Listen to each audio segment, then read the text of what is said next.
Hi, hello, welcome to my channel. Today we are filming a fun video. I have some hot takes. So we are filming the We Listen and We Don't Judge makeup edition. Of course, makeup is very personal, so maybe you are not gonna agree with any of these, but that's the fun of makeup. We are all different, the products are different, and there are so many options for everybody. So I'm gonna start with the hot takes in no particular order, and I'm gonna explain as well why do I think that's the case.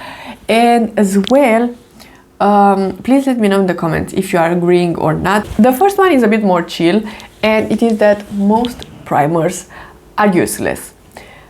I really like primers in general, so even for me, I know that primers are not that important and I'm still purchasing them, but in here I'm saying that most primers. So I know that there are some primers that are useful in the makeup routine. I do have an example. This is the Professional from Benefit.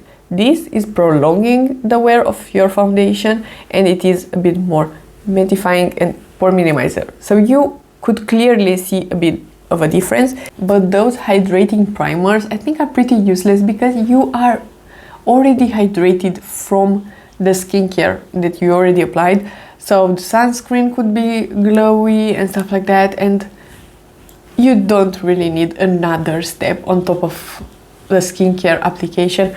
You can just start with your foundation, but I do understand that some primers could be useful. The next one could be a bit harsh, but I'm saying that Rephr Beauty is a bit of a fail.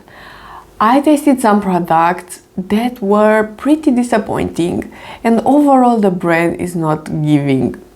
I love Ariana Grande, love her music and everything, but the makeup brand, I know that it's very half and half.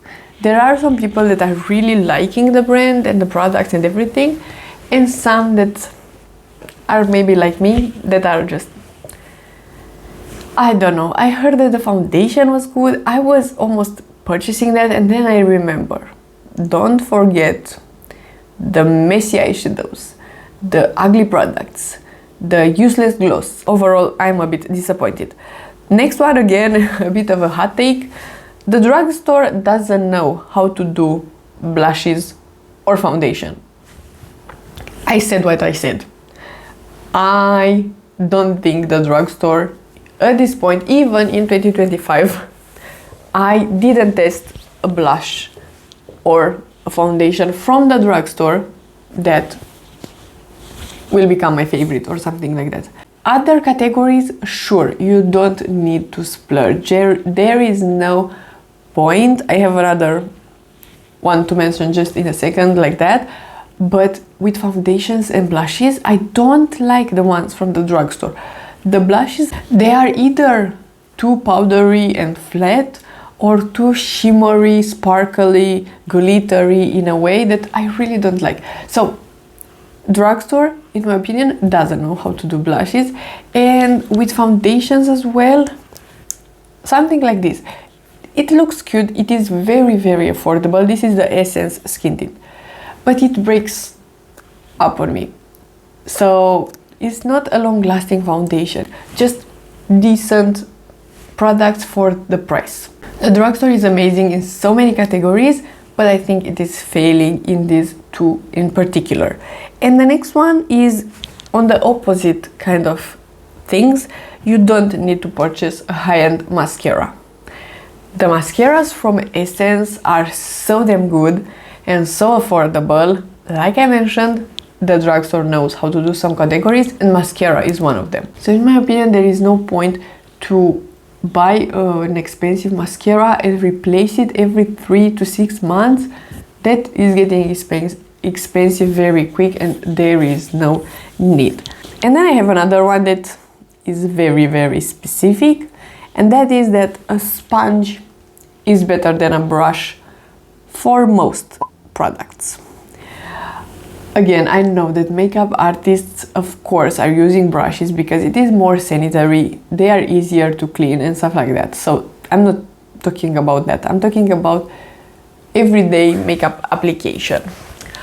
I always apply my foundation with a sponge, and in my reviews sometimes I am using brushes to blend foundations, but it is only because I want to show you that you can, or it will look more full coverage or stuff like that.